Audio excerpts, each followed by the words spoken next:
Hello viewers, আসসালামু আলাইকুম। Welcome to my Aurora Cooking Studio. আজ আপনাদের সামনে নিয়ে এসেছি দারুণ মজাদার নারকেলের পুরে ভরা ভাপা পুলি পিঠা। আশা করি রেসিপিটা আপনাদের ভালো লাগবে। যদি ভালো লাগে প্লিজ আমার চ্যানেলটাকে সাবস্ক্রাইব করে বেল আইকনটা প্রেস করবেন। তো চলুন দেখে নেওয়া যাক।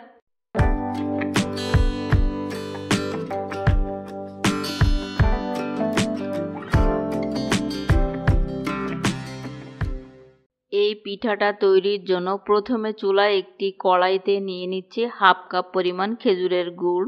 অবশ্যই পাটালিটাকে কেটে আমি ছোট ছোট করে নিয়েছি। দিয়ে দিচ্ছি 2 টেবিল চামচ পরিমাণ পানি, দিয়ে দিচ্ছি 1 চা চামচ পরিমাণ ঘি। এখন সবগুলোকে নেড়ে একটু মিশিয়ে নিব গুড়টা গলে যাওয়া পর্যন্ত। গুড়টা ভালোভাবে গলে গিয়েছে। এখন এখানে দিয়ে দিব 1 কাপ পরিমাণ কোরানো নারকেল। নারকেলটাকে দিয়ে খুব ভালোভাবে নেড়েচেড়ে কিছুটা সময় ধরে রান্না করে নিব। নারকেলের পানিটা পুরোটাই শুকিয়ে গেলে রান্নাটা এরকম হলে নারকেলটাকে আমি নামিয়ে নিব। এটা রান্না করতে আমার 4 থেকে 5 মিনিটের মতো সময় লেগেছে। এখন চলে যাব পিঠা তৈরির জন্য চাউলের গুঁড়ার খামিরটা তৈরি করতে। এজন্য এখানে নিয়ে নিচ্ছি 2 কাপ পরিমাণ পানি, দিয়ে দিচ্ছি 1 চা চামচ পরিমাণ লবণ। এখন ঢাকনা দিয়ে অপেক্ষা করব পানিতে বলক ওঠা পর্যন্ত। পানিতে বলক উঠে গিয়েছে। এখন এখানে দিয়ে দিব 2 কাপ শুকনা চাউলের গুঁড়া। চাউলের গুঁড়াটাকে দিয়ে ঢাকনা দিয়ে ঢেকে অপেক্ষা করব 4 মিনিটের মতো। 4 মিনিট পর ঢাকনাটা খুলে এভাবে একটু উল্টিয়ে পাল্টিয়ে নেড়ে দিব। আবার ঢেকে দিয়ে অপেক্ষা করব 2 মিনিটের মতো। এই সময় চুলাটাকে অবশ্যই লো ফ্লেমে রাখতে হবে। 2 মিনিট পর ঢাকনাটা খুলে আবার একটু ভালোভাবে নেড়ে দিব। এই তো পিঠার জন্য ডোটা তৈরি আমার রেডি। এখন একটা বলে ডোটা আমি নামিয়ে এটাকে গরম অবস্থায় মথে নিতে হবে।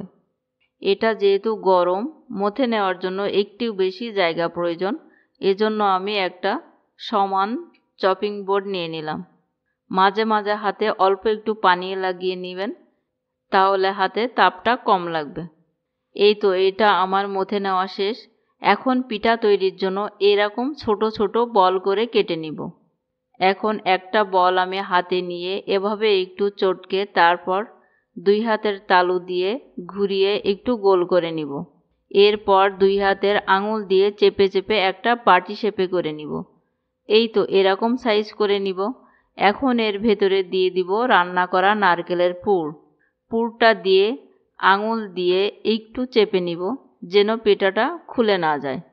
এভাবে 2 আঙুল দিয়ে পিঠাটাকে চেপে নিব। এরপর যে কোনো এক সাইড থেকে 2 আঙুল দিয়ে এরকম একটু ডিজাইন করে নিব। চাইলে আপনারা পিঠাটা ছাঁচেও তৈরি করে নিতে পারেন। এই তো একটা পিঠা আমার রেডি। এভাবে আমি সবগুলোকে তৈরি করে নিব। এই দেখুন সবগুলো পিঠা আমি তৈরি করে নিয়েছি।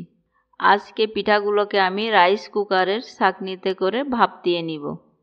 এভাবে রাইস কুকারের ছাঁকনিতে পিঠাগুলো আমি সাজিয়ে নিচ্ছি।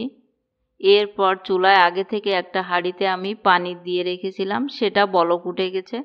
এখন সেই হাঁড়ির উপরেই এই ছাঁকনিটা বসিয়ে দিয়ে ঢাকনা দিয়ে ঢেকে দিলাম। অপেক্ষা করব 10 মিনিট।